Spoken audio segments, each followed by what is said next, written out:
या असा तर नाही जमायचं ओके आता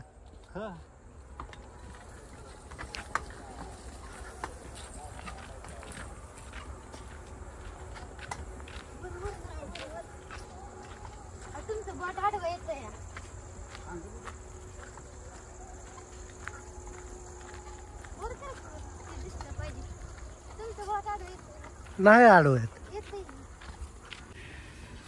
शेळ्यांना वैरण टाकायची वेळ झालेली आहे. दुपारच्या वेळेस अशा प्रकारचे आम्ही गवत टाकतोय. तरी सगळे शेतातून गवत काढलं जाते. तर पाठीमागच्या व्हिडिओमध्ये मी सांगितले की आमचे डाळिंब बाग, तर त्या डाळिंब बागमध्ये असं बरंचसं गवत येते. तर आमच्यात जवळपास 1च वर्ष झालं डाळिंब बाग लावून. त्याच्यात 2 लॉट होते. तर त्याच्यातले की 1 एकराचा माल गेलेला आहे. तो जवळपास 10 टन भरला आहे आणि आम्हाला 100 रुपयाने भाव सापडला होता त्याचा. आणि आता परत दुसरा माल यायला आहे. तर आमचे शेजारच्यांचंच डाळिंब गेले, ते जवळपास 140 रुपयांनी गेले.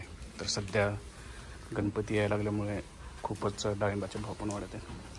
तर आम्ही त्याच्याबरोबरच हे शेतातील गवत वगैरे शेळ्यांसाठी काढतो. तर हे असं गवत वगैरे घेऊन शेळ्यांना टाकायचं आहे.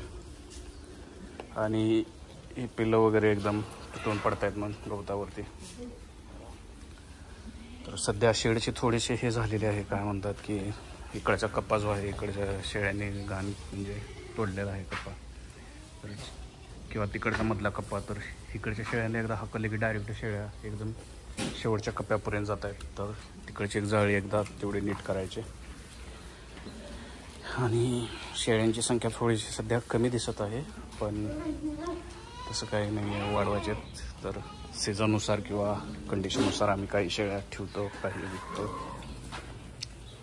तर बऱ्याच बांधवांना विचारायचे की कशा टाईपच्या शेळ्या आहेत. तर ह्या बिटल टाईप पण आहे, शिरोई आहे, उस्मानाबादी आहे, गावरान पण शेळ्या आहेत. आणि तुम्हाला आम्ही ब्रीडिंगसाठी जे बोकड वापरतो ते दाखवतो. तर हे आहे बिटल बोकड.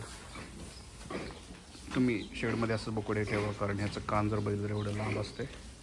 ह्याला मार्केटमध्ये खूप डिमांड राहते, कारण याचं वजन वगैरे खूप जास्त असतं.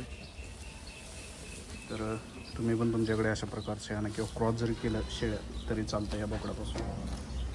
कारण 6 महिन्यात किंवा 4च महिन्यात तुम्हाला 20 ते 25 किलोचे ह्या पिल्लांचं बोकड्या पिल्लांचं वगैरे वजन भरतं.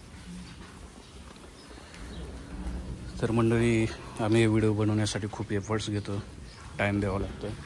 तर बरेच जण व्हिडिओला लाईक करत नाहीत किंवा पहिले असलेले व्हिडिओ बघत नाहीत, त्यामुळे व्हिडिओला जास्त हे होत नाही आणि चॅनल काय मॉनिटाईज होईना झाला आहे. तर कृपा करून तुम्ही तेवढा रिस्पॉन्स द्या, चांगला कमेंट करा, लाईक करा. आणि तुमच्या काही क्वेश्चन्स असतील किंवा तुम्ही शेळ्या कधी विकताय, तुमच्याकडे कुठल्या टाईपच्या शेळ्या आहेत, तुम्ही शेडचं वगैरे नियोजन कसं केलं आहे, ह्याची सगळी असणारी माहिती वगैरे आम्हाला देत राहा.